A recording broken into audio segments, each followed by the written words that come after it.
Webinar has started. I'm going to. Hey, great. Thank you so much, and a very good morning to everyone. It's my absolute pleasure to welcome you all to the launch of the application window of the Sampurna Grand Challenge 2026. This is a landmark initiative focused on reducing food loss across Karnataka's agricultural and horticultural value chains. Thank you very much for making time and for being part of this August gathering. My heartfelt thanks, especially to Mr. Girish, Secretary, Department of Horticulture, Government of Karnataka, for being present today and for his unwavering guidance the past months and his sheer commitment in helping us shape this very important initiative. I would also like to extend my sincere gratitude to Chief Secretary, Madam, Government of Karnataka, Dr. Shalini Rajneesh. She has been instrumental in her stellar leadership and continued support and guidance also in advancing the initiatives for strengthening food systems and driving sustainable development in the state overall. The Sampurna Grand Challenge per se builds today on a very strong foundation that has been formally flagged off earlier this year in February at the ITF 2026 in the August gathering of the Government of Karnataka with the Honorable Union Minister Shri Shivraj Singh Chauhan. This was launched in February. In the presence of many other distinguished leaders from the government and industry both. So today's launch of the application window really marks a very critical step, a technical critical step, where we now open this platform and invite innovators from across the world to pitch their best ideas for taking forward the agriculture and horticultural value chains for Karnataka.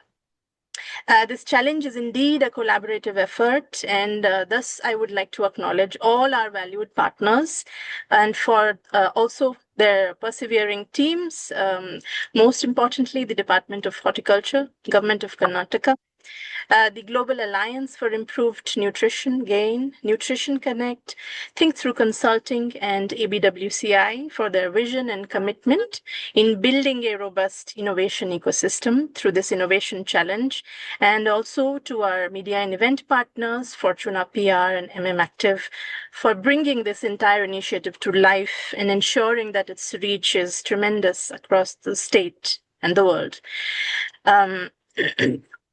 The Sampurna Grand Challenge brings together innovators, farmer producer organizations, researchers, markets, and investors to identify and scale practical market ready solutions.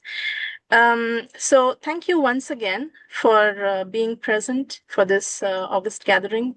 Thanks once again to the government, all our partners, stakeholders, and participants for being part of this journey.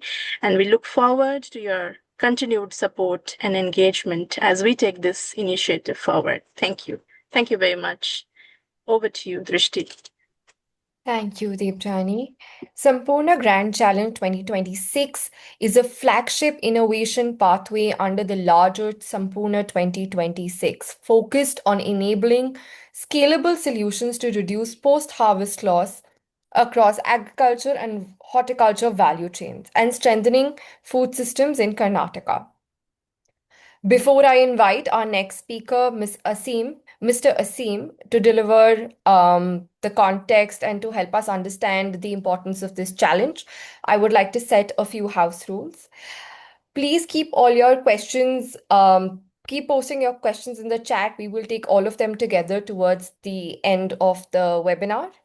And now and keep yourself on mute. You will not have access to speak until the host allows you to do so. So keep using the chat bot and chat box and posting your questions. I now hand over to Mr. Asim, Senior Manager, Think Through Consulting. Thank you. Thank you so much, Drishti. Welcome to all our participants and panelists. Through this session, I'll try to walk you through the context and the need for the Sampurna Grand Challenge. The intention is to give you the evidence that by the time we open the application windows today, you understand the problem that we are trying to solve. Karnataka has conventionally been a horticulture powerhouse due to the policies and the people for the state. It produces a significant share of our country's fruit and vegetable output. The state itself spans diverse agroclimatic zones. There is dry Deccan Plateau, there is humid coastal belt, and then there is everything in between.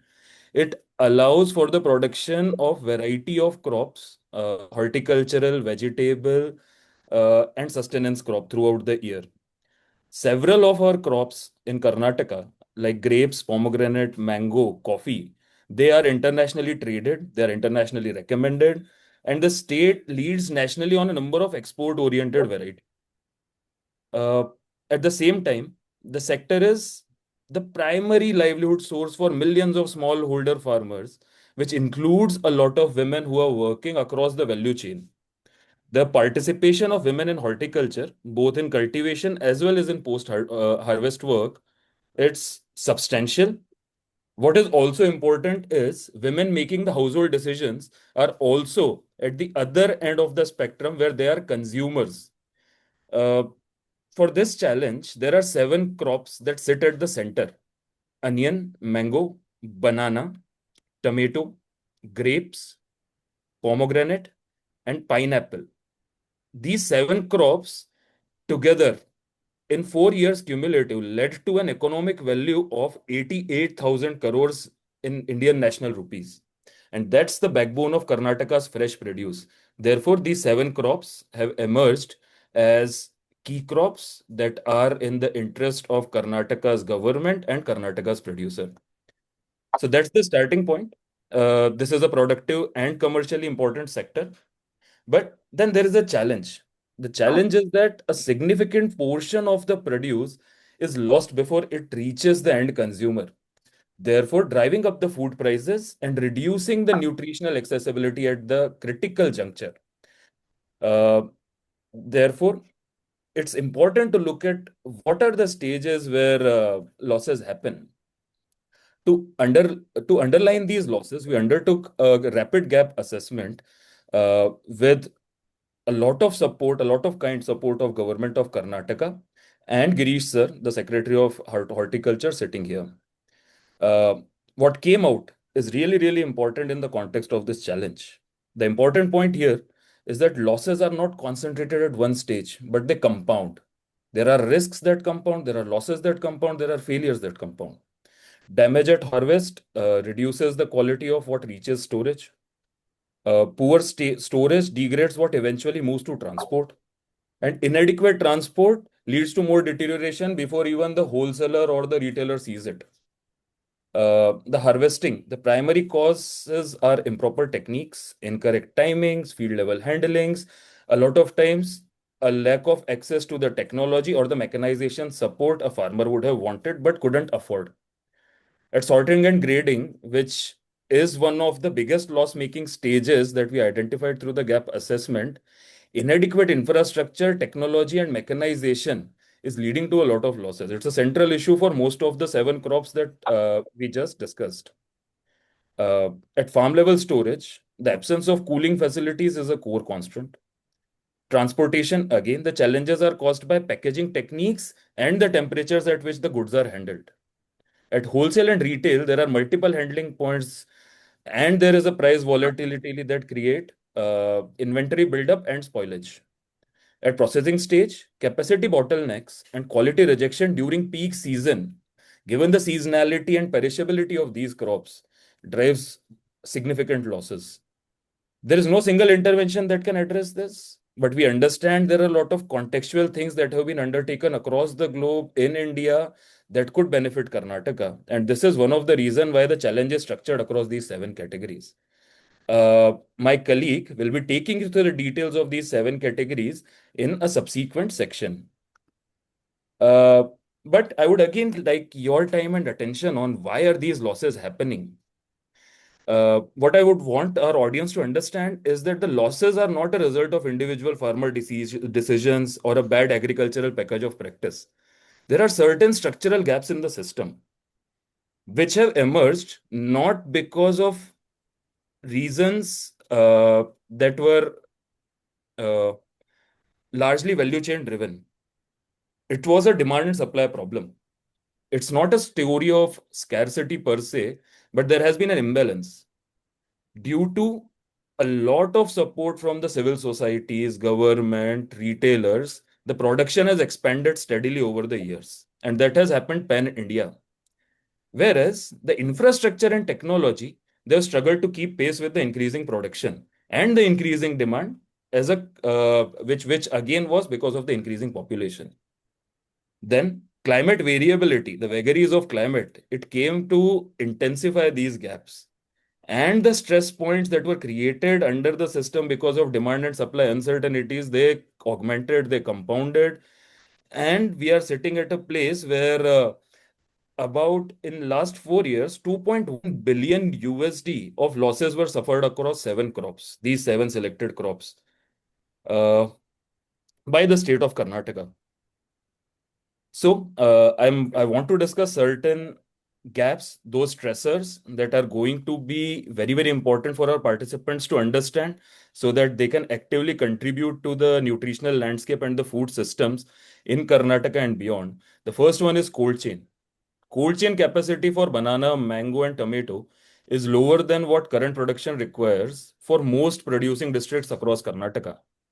There is a limited pre-cooling facilities, refrigerated transports, which means the producer is exposed to ambient temperatures directly from the point of harvest. And everybody understands, sitting here in Delhi when it's raining in the beginning of the summer, that how climate has become uncertain.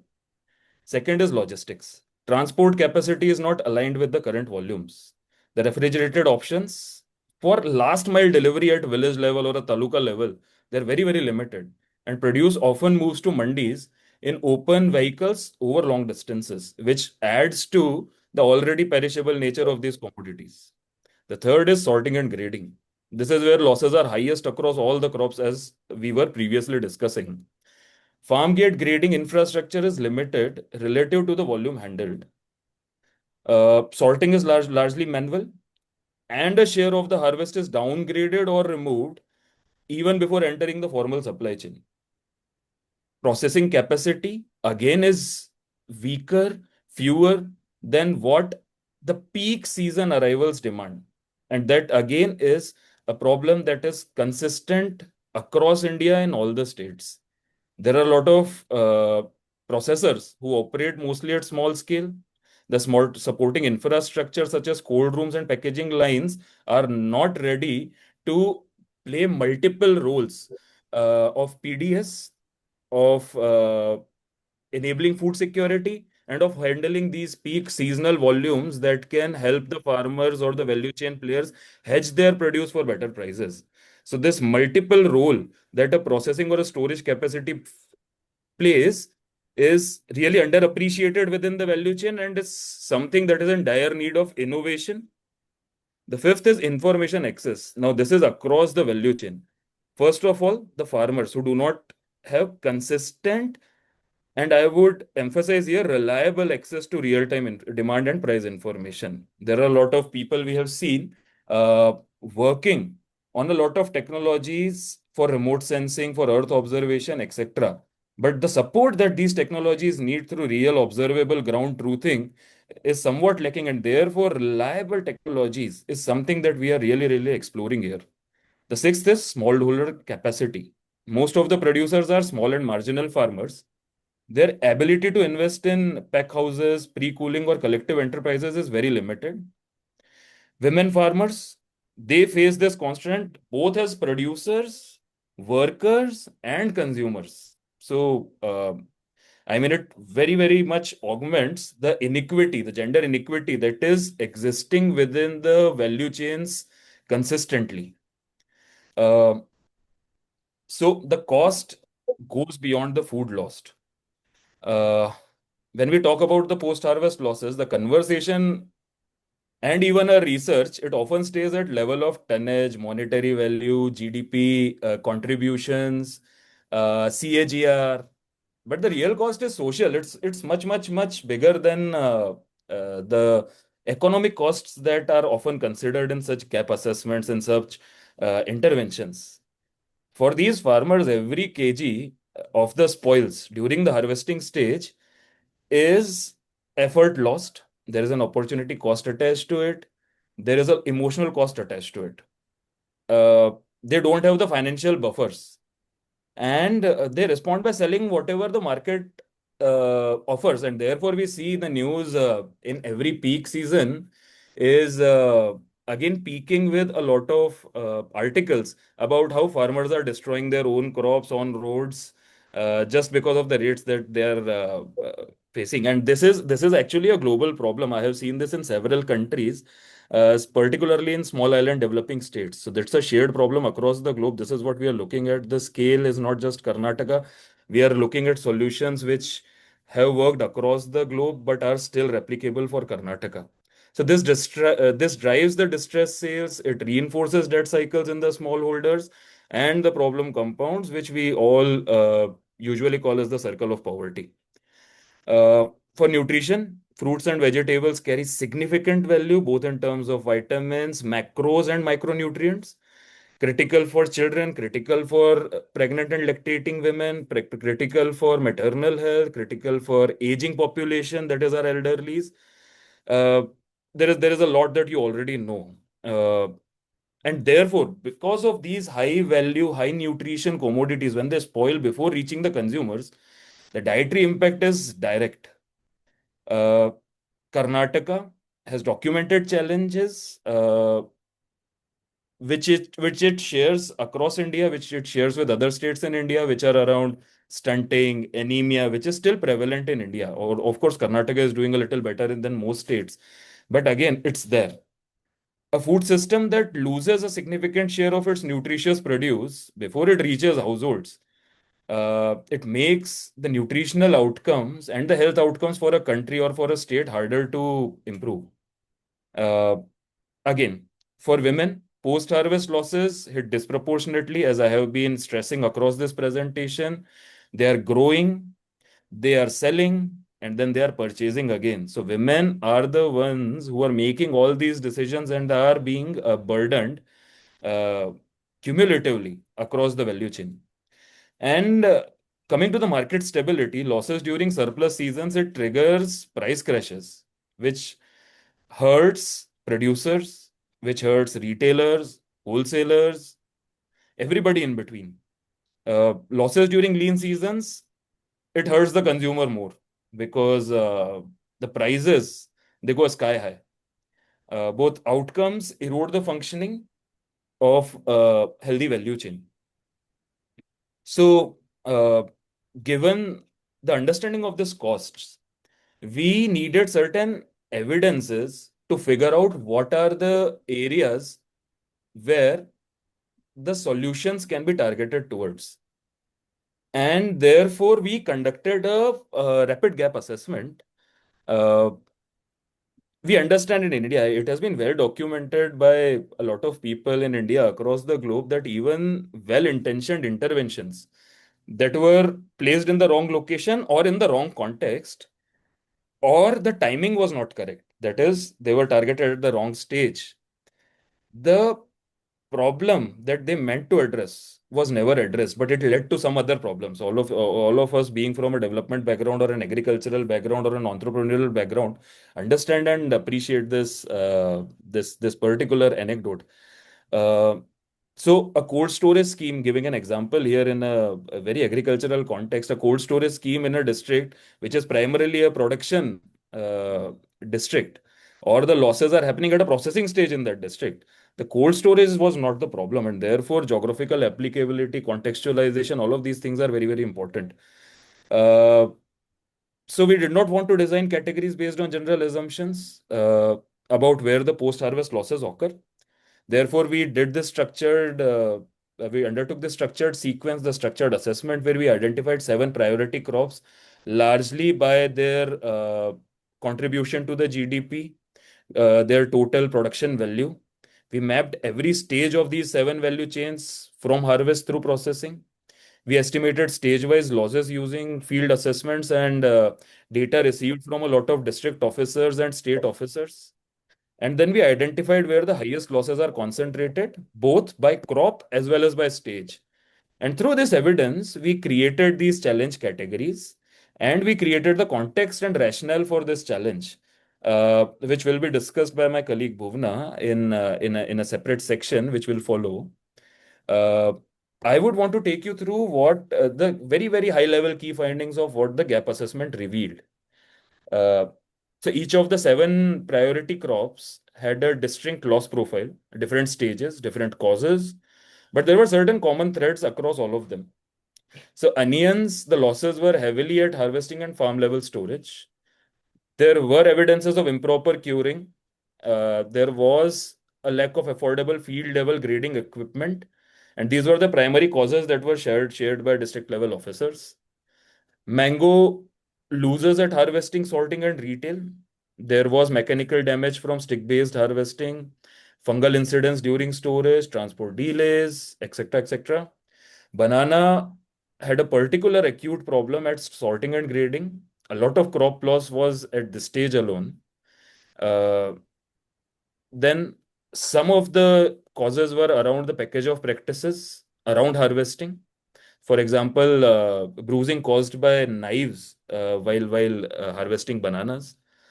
And then because of climate change, a lot of times adherence to the proper harvest timing or choice of seed or maybe fungal infection that happened because of again climate change. So that again was a key driver for losses. Tomato largely lost at the processing units and transportation. Transportation right before processing units was again a key area where tomato production loss happens. Grapes again significantly lose at farm level storage, processing.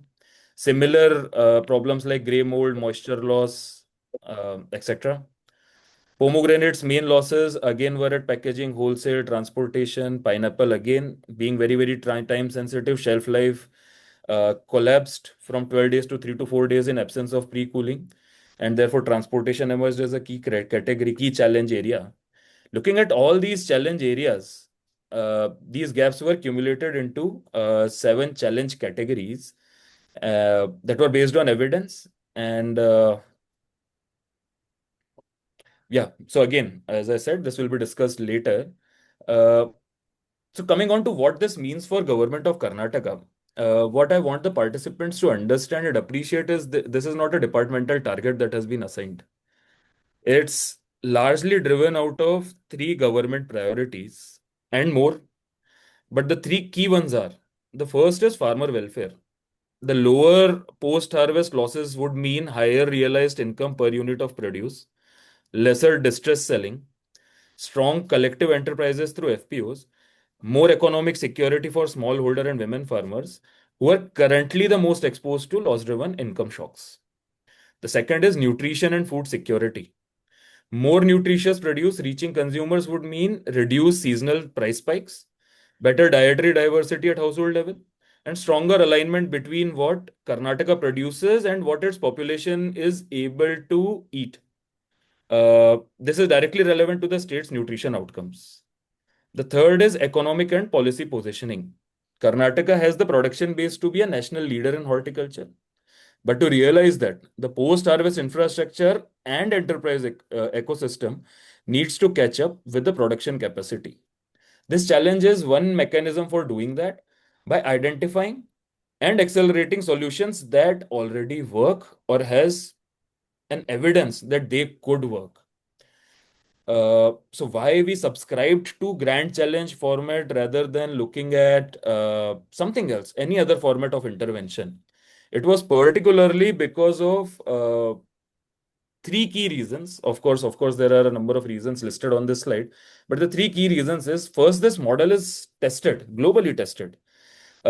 Gains 45 Forward Challenge has run in more than 10 countries already successfully.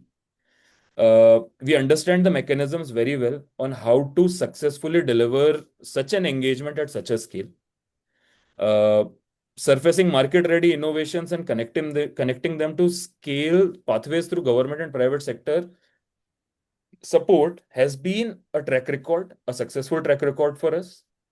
Secondly, we are looking at context-specific solutions the solutions that have demonstrated success in similar context to that of Karnataka. And innovation challenge, through its length and breadth, would be able to identify those innovations that have not been acknowledged yet. And therefore, again, there was certain merit in choosing an innovation challenge as the as the format for helping this cause. Third, we aim to form multi-sector connections uh, for everybody who is participating and emerging as winners in this challenge. This challenge is bringing together government, a lot of people from government's corridor, private sector, academia, civil society, incubators, accelerators, whoever is involved in agri and food systems in India and in Karnataka would be a part of this innovation challenge. That's this length and breadth we are looking at. So it's not just a competition.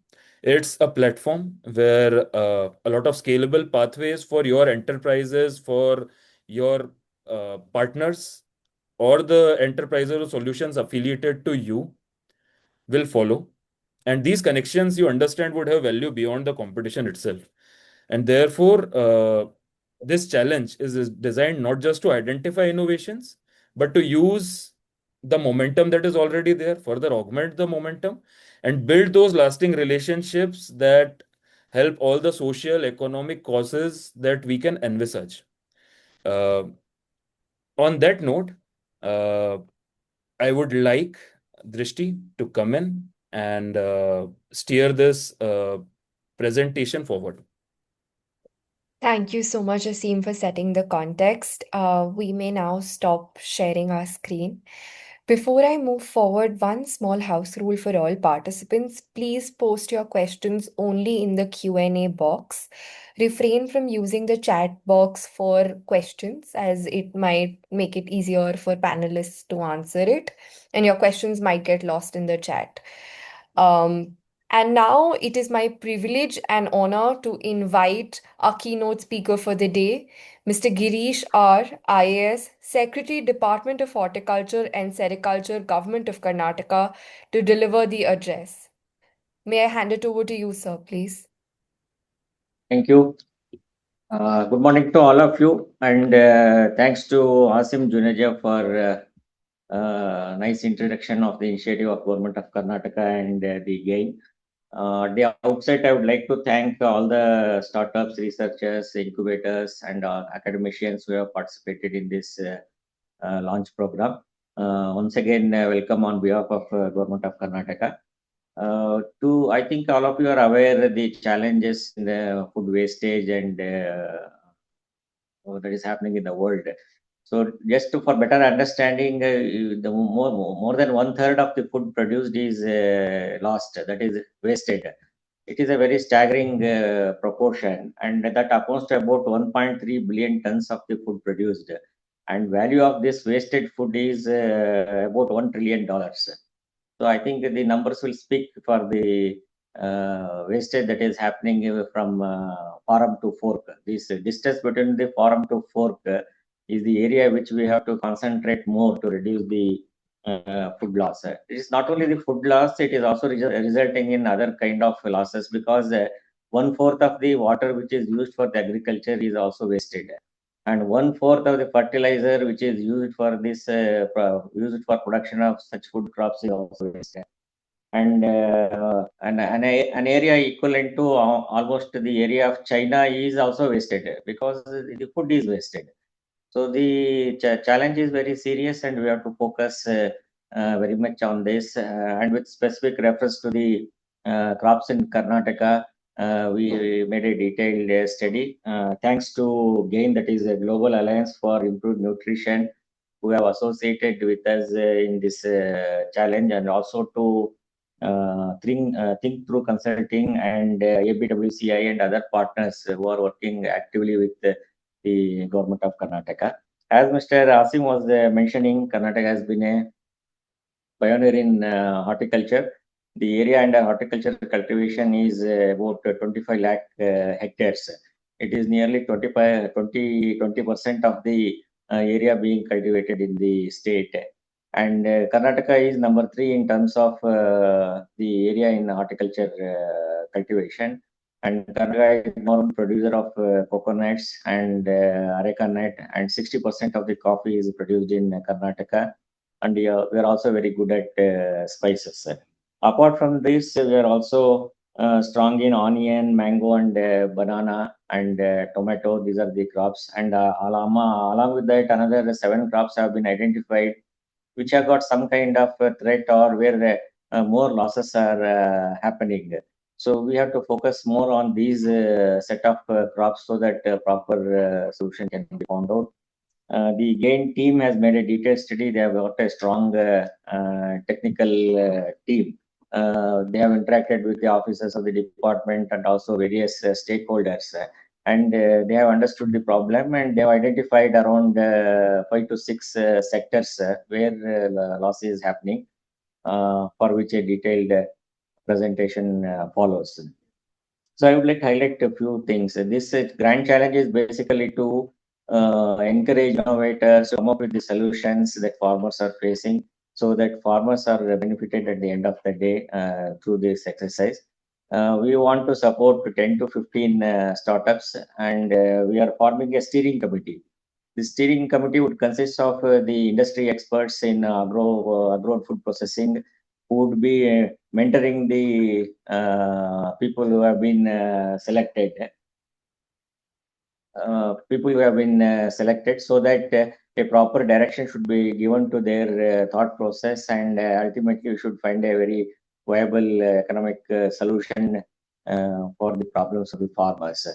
And Karnataka, being a pioneer in startup and IT, and many other other cities like Hyderabad, Delhi, and Mumbai, they are also very strong in startups. And we want young minds to think this broader problem and help the farmers of the state. And a few of the inventions which has come to my notice is recently one of the college has started a treatment of tomatoes through waves, sound waves.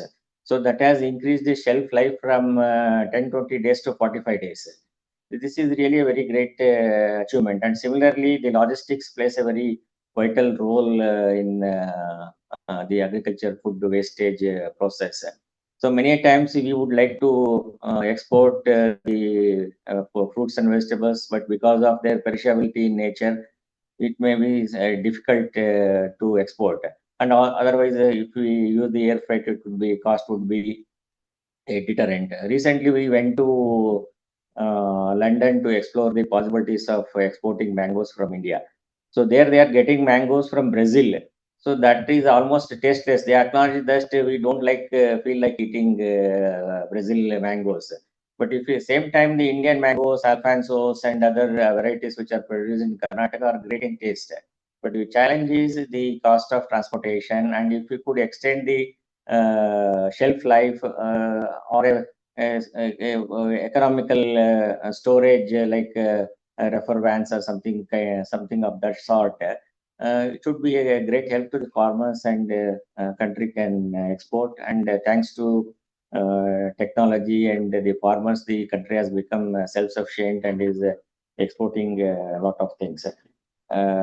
So these are some of the initiatives. And onion also, we were discussing. Onion is also produced in large quantity, but because of heavy rains, the loss in the onion was very significant last year. So what came out of discussion when we were doing why this has happened, they were telling that raised bed cultivation needs to be done. They were doing an ordinary cultivation, so water was logging in, and that was resulting in deterioration of the onions. So raised bed cultivation is an alternative. So I'm just going little before farm also. If we address such challenges, then the losses would be minimized. So these are some of the points which I wanted to highlight. And as you know, the government can only build infrastructure or design policy, but to bring innovation, we need participation from the private sector. Karnataka has been pioneer in startups, and we have got an elevate scheme which was there earlier. Now also it's going on, basically to support startups to encourage their new ideas. And government is very serious in doing this, and with the support of GAIN, we are very seriously doing this initiative. Chief Secretary Madam herself is pioneering this initiative. So I request all the participants who have taken part in this launch program to participate in this register and participate in this grand challenge. You would get financial support also for your initiative, and also a nice technical team which would be supporting it. More than that, the steering committee, which consists of the industry experts, would be guiding you in your initiative. Ultimately, it would create a win-win situation both for you, for the state, as well as the farmers. With this brief remarks, I would like to conclude my talk. Once again, I welcome all the participants who have joined this initiative. This window will be open for 20 days or 30 days, it seems. A schedule would be made known to you. 18th May. It is open up to 18th May. So we have got enough time. And we have created a document which consists of all other information like the logistic facilities, self-help group facilities, and storage facilities available in the state and other agencies, and food producers organizations that are working in the state of Karnataka. So you can make use of that information in devising your solutions as well. So this is my remarks on this initiative. Once again, I welcome all the participants to actively take part in this. GAIN team and the team of Horticulture Department will be always there to answer your queries and take forward. I wish all the best, and wish a good number of participants will take part in this, and this initiative becomes a kind of a big success which is recognized in the entire country. Thank you. Thank you very much. Thank you so much, sir, for your encouraging words. They really mean a lot to us. And now is the moment that we've all been waiting for, the launch of the application window. Can we please have the website, Smriti?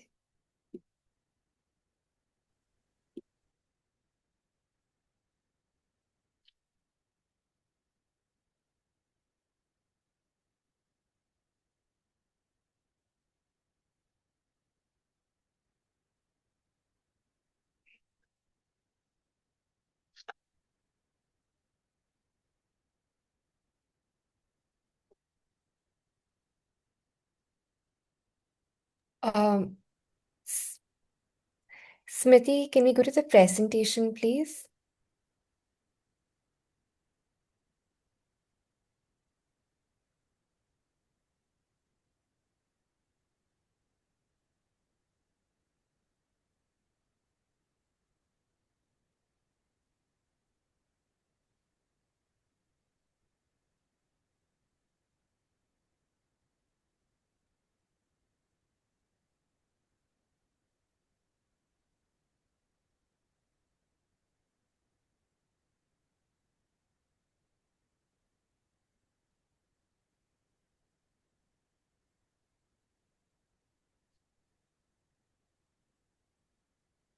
I understand. Otherwise, you can announce. Otherwise, you can announce the website where they can log on and register. Yes. Yes, sir. I will just share my screen. Is my screen visible? Yes. This is the website for Sampurna Grand Challenge 2026. You will find all relevant information to the challenge all housed here. We will also be dropping the link of the same in the chat. The the application forms can be found here under the application form tab. All 7 category forms are live and you can use these to apply. On the home page, you will also find detailed description of each of the challenge categories, and you can also navigate to the form from here itself. All 7 category descriptions can be found here. The eligibility criteria, the process of application, and the timelines all are there on the website. You can also find these in downloadable versions in the resource center. You can download these and access them. Here's the FAQ section where we have tried to answer all the questions that you might have. We've already pre-answered those. In case there are more questions, feel free to contact us on our email ID and the help desk number. We would be happy to take your questions. What is the URL of this website? It was not seen. Sampurna.food. Sampurna.food. I am also sharing that in the chat.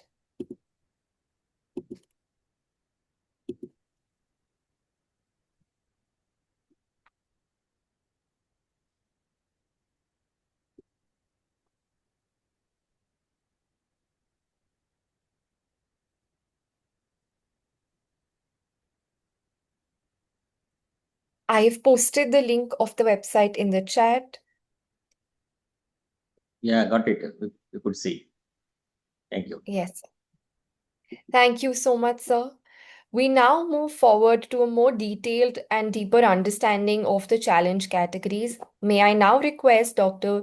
Bhuvneshwari Balasubramaniam, Country Director, GAIN India, to walk us through the details of the challenge. Over to you, ma'am. Thank you, Drishti. I hope you can hear me clearly. If you could pull up the slides. Yes, please. Thank you. Firstly, I would want to thank the state government of Karnataka, Girish sir's leadership and taking the time out and participating in the launch webinar. And I also want to thank the participants for being here with us today.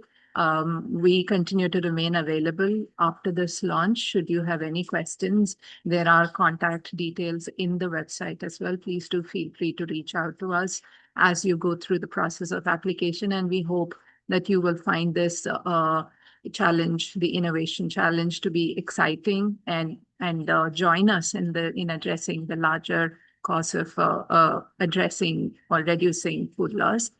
Quick shout out to our colleagues at TTC for their diligent research and coming up with these categories that we have identified. I want to start by saying that the idea behind the challenge is, of course, to reduce food loss, but we believe that it also provides the opportunity to look at driving value addition, strengthening market system, and enhancing farmer incomes. So the effect of it in that sense is manifold, and we believe that this is possible through scaling up innovative and technology-driven solutions. At the onset, we do see several questions in the chat, in the Q&A box, that was asking whether the existing innovations or the eligibility to apply, is it only for those who are currently present in Karnataka? No, it's not. You are eligible to apply wherever your innovations or your solutions are, wherever you're functioning out of in India and even globally. But it would be helpful for you to articulate, or when you're submitting the application, mention how this can benefit the challenge category that you're trying to address for Karnataka, but you don't necessarily have to be present in Karnataka at this point in time. Also, as we mentioned, the application criteria is for, we are largely looking at 7 food crops as mentioned here: onion, mango, banana, tomatoes, grapes, pomegranate, and pineapple. But if you do have solutions that have worked for other fruits or vegetables, for instance, something that has worked for sapota, that you have been able to drive, and if that is support, that's something that can benefit, let's say, a tomato or grapes, you are eligible to apply as well. So please do not limit yourself to the idea that it's your solutions are not within these 7. But if it applies for the 7, based on your experience, we welcome you to apply for this challenge. That being said, Asim elaborated on the methodology that was utilized with support from the Department of Horticulture, Karnataka, to identify what are the existing challenges in the 7 priority crops across the state. Now, based on that analysis, 7 broad categories were identified for the challenge themes. So now when you go into the website to apply for the challenge, you can choose which of these 7 themes or categories are relevant for you, and you can submit your application or your proposal under the specific challenge criteria. So the ones that came out very strongly, I will take you through a deep dive in the subsequent slides.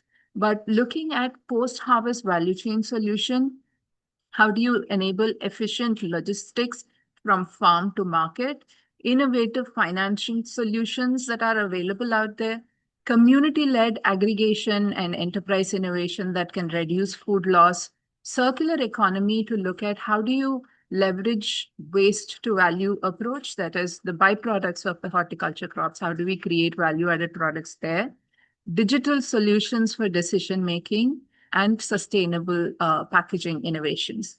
If we move to the next slide, we can deep dive onto each of those categories. So post-harvest value chain solution.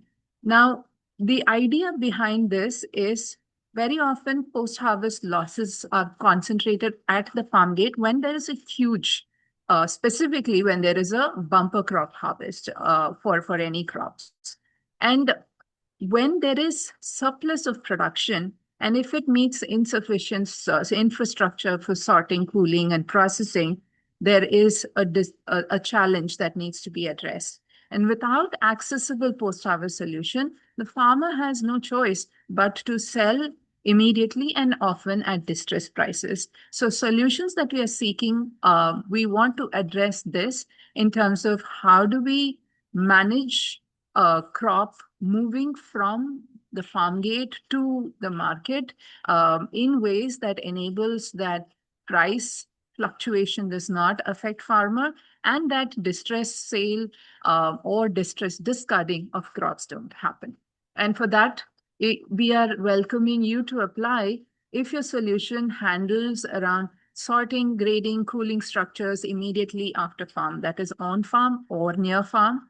If it reduces spoilage, extends shelf life, and improves the produce quality through farming, on-farm processing, storage, and early stage preservation. If it helps absorb or manage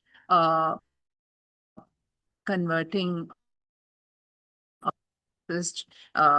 produce.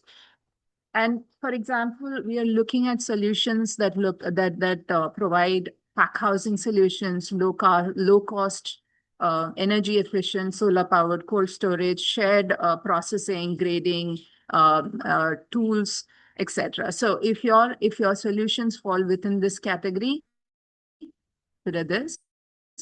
The second category we're looking at is sustainable packaging innovations. Very often, inadequate packaging is a hidden but significant source of food loss in the supply chain. When produce travels from the farm, very often it's packed in jute sacks or open crates that can result in bruising, dehydration or contamination that results in rejections or the price not being at par or at expectation. And this has a impact in terms of how do you ensure food and nutrient properties are intact? How do you ensure farmer income? Through better packaging solutions. So we would love for you to apply if your solution centers around packaging materials, containers, or systems that ensure better handling, storage, and transport. If you have innovative, eco-friendly, or sustainable packaging materials that are biodegradable, etc. If your produce if your innovation provides produce protection through packaging designs. And so for example, the stackable, well-ventilated crates, compostable packaging solution, modified atmosphere and active packaging, etc., can be solutions that you can apply for. The third criteria is efficient logistics. So if you could go back to the previous slide, please. Thank you. The third criteria is efficient logistics optimization.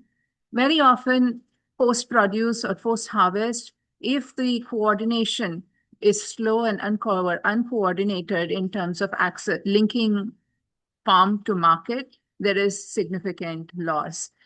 Inefficient use of logistics, prolonged storage that is not at ambient or adequate temperature, or rushed, unoptimized trips can result in food loss. And hence, efficiency around how logistic solutions are managed can result in a significant reduction in food loss. So you are well encouraged to apply if your solution improves transport, distribution, and cold chain logistics, if it reduces transit time and delays, if it helps farmers or FPOs access vehicles, coordinate for storage and optimize routes, if it provides IT-enabled solutions for logistics, tracking, last mile cooling solution, and shared logistics solutions and services. Next slide, please. The fourth category is on community-led aggregation. India is a nation of smallholder farmers. 80% or more are smallholder farmers. So we do believe that community-led aggregation and enterprise innovation can help smallholder farmers who are largely fragmented and have limited market power to negotiate on the cost of transport. If there is a community-led aggregation that enables them to effectively coordinate for logistics that is shared and provide opportunities for joint quality management. So we would like you to apply if your solution enables farmers to aggregate, coordinate, or market collectively through groups, shared facilities, or cooperative enterprises or models that you've been able to showcase. If it is a community-driven or a farmer-driven led model, such as village aggregation hub, FPOs are very much encouraged to apply here. Marketing initiative that improves market linkages for smallholder farmers. And if it reduces individual transaction costs and losses. So these are some of the examples that we are looking at if this is an area that is your area of expertise. The next category is looking at innovative financial access. Very often, again, being smallholder farmers, even when there are solutions that exist, many FPOs and small agri enterprises cannot access finance to adopt them. Traditional banks are designed to provide loans for crop production and not necessarily for post-harvest solutions like cold rooms, transport equipment, or pack house upgradation, etc. And they are rarely disbursed in time for season. That being said, if you're somebody who is working in the space of financial services and instruments that provides loans, credits, insurance, and payment systems for FPOs, farmers, and agribusinesses, this is the category for you to apply. If it addresses cash flow gaps of financing asset purchases, if it addresses or uses innovative financial models or technology change, we encourage you to apply under this category. The next category is on digital decision system for food loss reduction. Very often, across the value chain, the decisions are fragmented, delayed, or disconnected. Farmers decide on when to harvest without a storage availability, for example. Traders dispatch trucks without knowing market conditions. And as a result, there is little visibility at every level of the value chain, and this creates systemic inefficiencies. Technology will believe, and we've seen several examples of this and would love to have participation from partners who are driving such solution on ground across India and globally to showcase or submit their application if your solution integrates multiple data streams or value stages that connects across the value chain, such as farm, storage, logistics to market data. It enables decision-making across multiple actors, and it provides actionable recommendation, not just data availability, which means it enables options for us to action and provide prompts and provide insights that across the value chain members can utilize. The last category is looking at circular economy and loss to value solutions. This category looks at how how even in well-functioning supply chains, a portion of the horticulture output is unmarketable in its fresh form.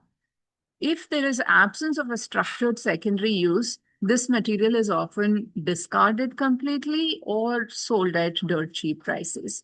A circular economy approach provides an opportunity to look at waste to wealth. It could be used as feed for stock. It could be used as value addition for certain products, such as making purees out of mangoes, etc. And it could be used for biogas, biochar, animal feed, compost. Several such opportunities exist, which offer added products, and it also offers additional income for farmers and farmer producer organization. So we encourage you to apply under this category if your solution creates new uses or products from surplus for the value chains of interest for us. If it implements recycling or upcycling of horticultural byproducts, closing the loop and generating additional income and environment value. If it is focused on circular use of bio-waste and not just disposal. So your dehydration and drying units, value-added processing, composting, aggregation center and recovery, several of these criteria, developing biochar and bioenergy. If you are working in this space, we would love to hear about your ideas and how it can be replicated for the horticulture products that we are focusing on. So these are largely the 7 categories. Now, in the next slide, we look at, if you could move to the next and the next one, please. So what are the key dates? As you know, today is the launch of the application window. The application window will remain open on our website, sampurna.food, till 18th of May. You can choose which categories fits your innovative idea best, and you can apply for that. From 25th May, the shortlisting rounds will start. Our first round, we aim to start by 25th May. By 12th June, our second round of the semi-finalists will be identified. Our aim is to provide mentorship to the semi-finalists with industry experts across the horticulture space, across the market making, the digital innovation, and the financing innovation space. And the final round of selection of winners from the semi-finalists will happen in the week of 29 June to 6 July. We intend to have a large award ceremony in Karnataka amidst the leaders and the Department of Horticulture and the state government in itself on the 23rd and 24th. Now, individuals, small teams, organizations, startups, MSMEs, FPOs, social enterprises, research institutions, think tanks, innovators. If you fall under this category and you have a solution that you have implemented as a pilot, for instance, to reduce food loss across farm to market value chain, and you look to scale it up and you believe this is something that is valuable to these 7 crops identified in Karnataka, you are eligible to apply. What's in it for you as an applicant for this innovation challenge? There is rewards and recognition by the ecosystem in the horticulture and agriculture space, not just in the state, but also nationally, because we intend to bring in steering committee members who are stalwarts in this space. And also, you will be mentored by jury members who are experts in this space for you to get additional technical knowledge as you look to accelerate and grow. There is, of course, opportunities to network. We are looking at a 2-day event. So there are B2B networking that would be facilitated. There is opportunity to showcase your work, expert mentorship, and the opportunity to work with Government of Karnataka as we and in partnership with the state look to answer these and identify solutions to reduce food loss. For more FAQs, you You can follow our website, sampurna.food, where we will keep updating content and information as and when we keep receiving more questions, we get more information. So you can remain up to date from our website. Thank you so much, Trishti. I think that brings me to the end. Hand it over back to you. Thank you so much for that context setting. We now move to a very exciting part, which is the FAQ, where we answer all the questions that you might have had. We can stop sharing the screen.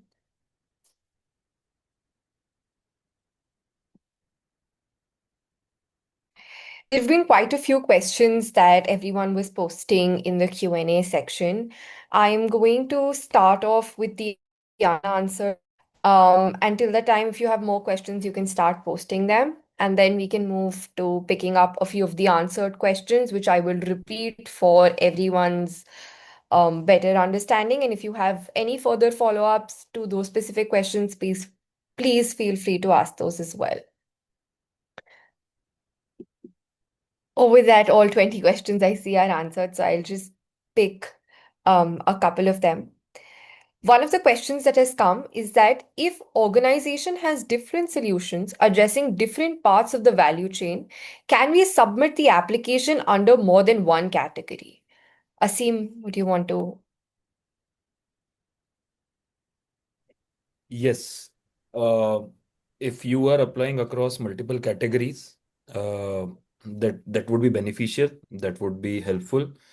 We will evaluate your application in multiple categories that you have applied for, and we'll assess the relevance. We'll assess the merit of that application within that particular category. So please feel free to apply across multiple categories. Whenever you have any doubts in terms of what are the categories that I should apply for, at the outset of every application, the first section is about eligibility. So please go through those questions and decide for yourself whether you are fitting into a particular category or not. Uh, if you are eligible for multiple categories and you still want a second opinion, please feel free to contact us via the help desk number and the email. We'll be very, very happy to support you there. And in case you want to apply across multiple categories, that is also a viable option. Right. Thank you so much for that, Asim. The next question I see is, my solution works for crops other than the 7 priority crops. Can I still apply? Asim. Yes, you can still apply. What we are looking at is replicable solutions for the 7 priority crops. If you feel there is a merit, there is a potential of your solution to be replicated across the 7 crops, and with certain support or without major modifications to your solution, minor revisions included, you can maybe work around. This solution is workable for the 7 crops under consideration. Then we would strongly encourage you to apply, because what we are looking at is replicable solutions. The next question is, will shortlisted applicants receive any support before the final evaluation? Asim? Yes, we will do a pre-screening of sorts, and we'll shortlist the semifinalists. These semifinalists will be eligible for mentorship. There would be a deal room stage where they can come. There could be peer-to-peer exchanges. There could be exchanges with other stalwarts of the industries. There could be exchanges with our partners, which are incubators. There could be people who would be willing to invest in you in the deal rooms. So, yes, there are opportunities even before the finalists are decided. There is a More details question. of that are there on the website as well, where we have listed the process, the detailed process on what are the stages one application is going to go through. So I would strongly encourage that you go through those processes.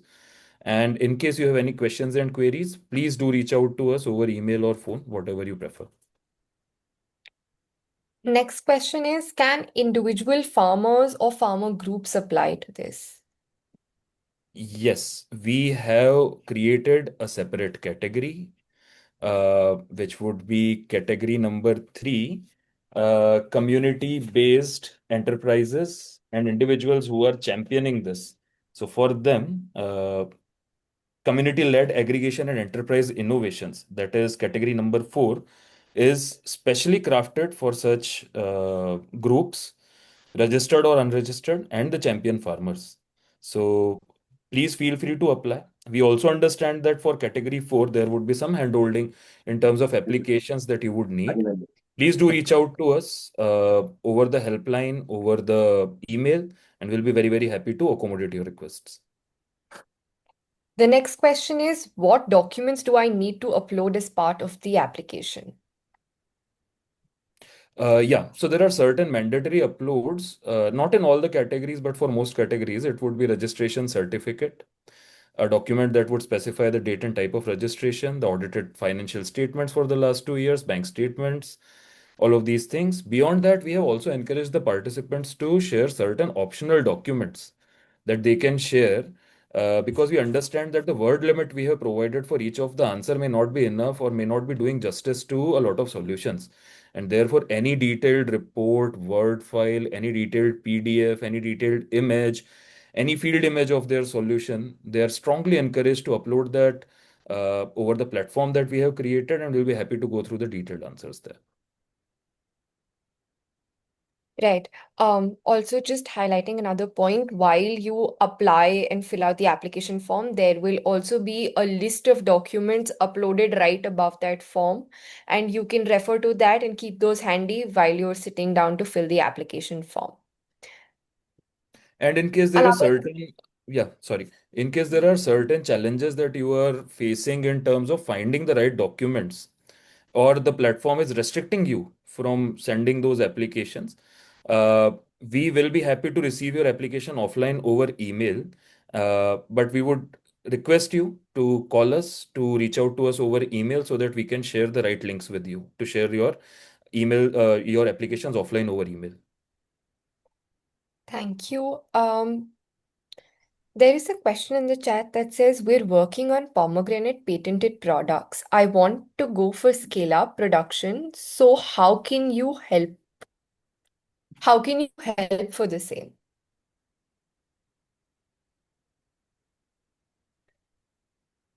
Is this question typed out somewhere, Drishti? Because I can't find it. Yes, it's an It's in open the question. Q&A, but I see Parul's hand up. Parul, do you want to answer this? Yeah.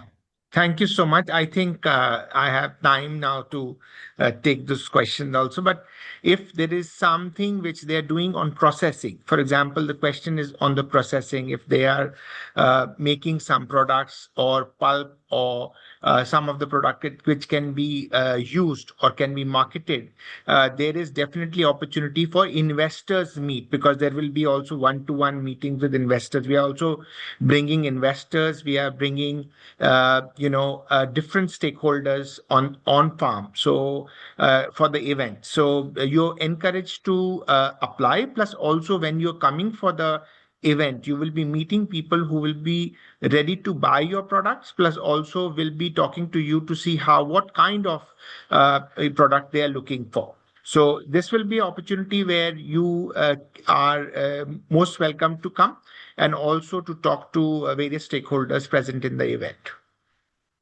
Right. To add to Parul, yes, looking at very briefly the solution that you have mentioned, the solution looks eligible and suitable for our needs. However, we would also need to go through more details of your application once you apply before commenting on whether or not this application suits our purpose. But we would strongly encourage that you share more details over the application forms, and we'll be very, very happy to review your application. The next question is, if an organization is at an early stage of development, can they still apply? Yes, as long as there is a proof or evidence of the solution being actually successful and helpful ready, we'll be very, very happy to have your applications. There says, does an organization need to be from Karnataka to apply, or is it pan-India? Not necessarily. We are inviting applications pan-India, as Girish sir also mentioned, that a lot of innovations may be existing beyond the boundaries of Karnataka. So we are looking at those innovations. We are looking to learn from those innovations so that we can replicate in Karnataka with you. There is one open question that says, what differentiates a good application from an outstanding one in this challenge? That's a very, very good question. A good application would be the one with a lot of intent to contribute to Karnataka's growth story. That intent would be evidenced by the proofs that they would be submitting for their solutions. It would be their intent to support Karnataka and India's growth story, India's food systems, Karnataka's food systems, and it will be very much aligned and relevant to the seven crops and the challenges these seven crops are facing. So it's actually harmony and intention we are looking at. Next question is, for someone attending today for the first time, what would be the first step that one should take after this webinar? Before anybody else comes in, go through the website, understand the details, do reach out to us. We will be posting, I'm sure we'll be posting the this particular presentation in public domain as well. So go through this presentation and get back to us with any unanswered questions or queries over email. We'll be ecstatic to have those. Also follow us on social media. Yeah. Follow us on Twitter, on Instagram, on Facebook, on LinkedIn. If you do that, you will get answers. Plus, we'll also have Facebook Live, Insta Live, all will be available. So we want and also encourage everyone to participate in this great challenge and also the great event which is coming forward. Thank you so much. I think with that, we come to the end of the Just a FAQ. quick comment in the chat from a Mr. Ramesh Kumar, who has posted that there's some support that their organization, Sushtira, has been providing, a mobile-based application for market linkages. We'd be very happy for you to apply, and I think providing market linkage is the right category you can apply for. So certainly you are eligible for this challenge, sir. Thank you so much. I think with that, we come to the end of the FAQ section. And now, to conclude all of this, I would request Dr. Parul Soni to deliver the closing remarks. So thank you, Drishti. Thank you, Garish sir, for chairing this session today. We are delighted, really. I was listening to all the panelists and also the questions. I'm so happy to see that there has been so much interest from across India and across the world. And as I'm speaking today, this is the first time in India that a challenge like this has been, inaugurated and opened. So to Mr. Girish, who's our Secretary Horticulture in Karnataka, sir, I want to say that this is the first time any state government, any state has taken this plunge to bring this kind of a challenge to save food. And in this whole situation, the global situation where we are dealing with different issues which are man-made and also natural, food has become so important, and food loss has become very, very important in this situation as such. So before I close this session, I would like to briefly step back and place the Sampurna Grand Challenge in a larger context. This is not only the Grand Challenge, but this is a series of events which will take place. We will be going to incubators, accelerators, to agriculture universities, to management institutions, associations, and everywhere to see that we have these events lined up. We encourage people from, who are participating, members, students, FPOs, who can participate in this. And this is important because when you look at food has become food loss at the farm level has become very, very important as such. And this is not just about launching the innovation challenge, it is about addressing a very real issue that we see across agriculture and horticulture value chain, particularly around post-harvest losses and value realization. Karnataka has the strongest production systems and multiple initiatives already in place. However, one of the key challenges are many which are there still at that level. So I really urge everyone to apply and also follow, as I in earlier said, follow us on all the social media platforms. We are also available on YouTube. So please follow our website, because the challenge, this was the whole inaugural happened on 8th of February when we did it in Karnataka. The launch happened in Karnataka with Honorable Agriculture Minister Shivraj Chauhanji inaugurating with the State Agriculture Minister in Karnataka. But this is the grand challenge has been launched today. The application has been launched today. So I really feel that Karnataka has a great place for this whole, you can say, the challenge per se. And Sampurna 2026 has been conceptualized as a platform to bring these elements together. It connects government, industries, investors, innovators, producer farmer organizations, and also farmers which are community based, which are CBUs, which are they. The grand challenge is an important part of this platform. It helps identify credible and scalable solutions. However, innovations alone is not sufficient.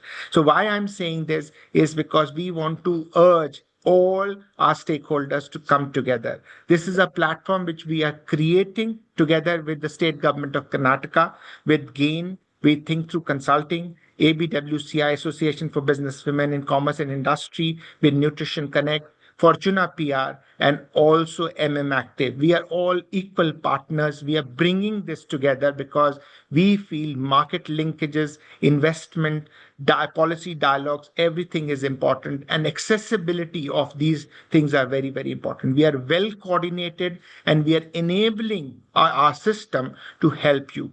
To moving forward, the success of Sampurna will be reflected in partnerships we will create, investments we bring to the government and to the state government in Karnataka, and merge these linkages and create the context which we can help, and also bridge the value chain.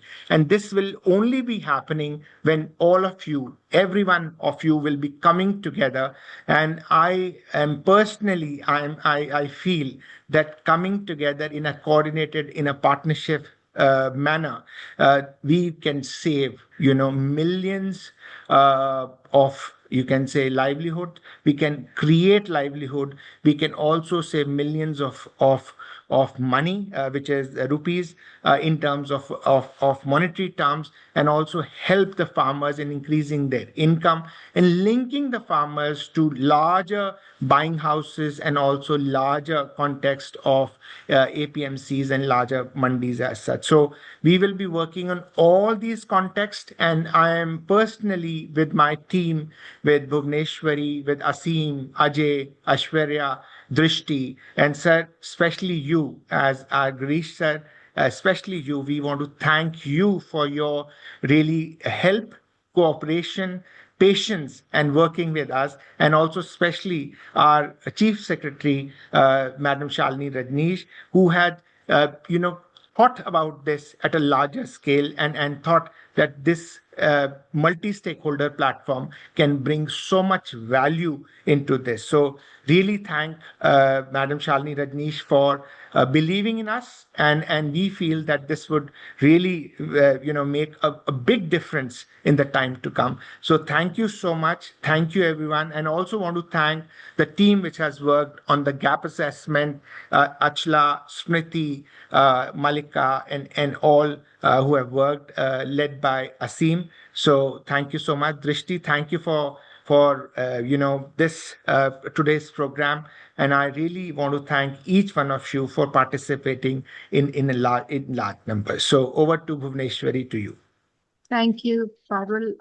I just want to take a minute to also acknowledge that Girish sir has been with us throughout the 1.5 hours. I really appreciate, sir, that you had taken the time to be with us throughout the event. We would like to have you address us, the participants, as before we sign off. Over to you, sir. Thank you all once again. At the end of this session, I would like to thank all the participants. I had at a point of time more than 87 people were there in the video conferencing. Thanks for your interest. We will take it forward, and we are always with you. And a special thanks to Parul Soni ji, Managing Director of TTC. It is rather initiative of TTC to have this in our state. We are all there with you, and we will take this initiative forward to reach a logical end. And as it was explained by Mr. Parul Soniji, it is a comprehensive approach wherein we are identifying the problem, finding the solution, and also commercializing the solution. So the entire line of activity is covered in this exercise. And once again, I wish all the best to all the participants and also the GAIN team and other partners team who have put a lot of efforts in doing this event. Thanks, and all the best to all of you. Thank you. Thank you so much, sir. Really blessed to have you. Thank you. Really blessed to have you, sir. Thank you. So kind of you, sir. Thank you. Thank you so much. And with that, we come to the end of today's session. One small note that I wanted to bring to everyone's attention, this webinar and all the presentations will be made available. The webinar will be available on our YouTube handle. The link for the same we will be sharing in the chat. You can follow our YouTube channel as well, where we post all the videos. The presentations will be made available in the Resource Center on our website right after this session. Thank you so much to all our speakers and participants. Thank you so much for joining us. We really look forward to your applications and seeing multiple innovative solutions come. Thank you so much. Have a wonderful day. And with that, we wrap the session up. Thank you. Thank you. Thank you.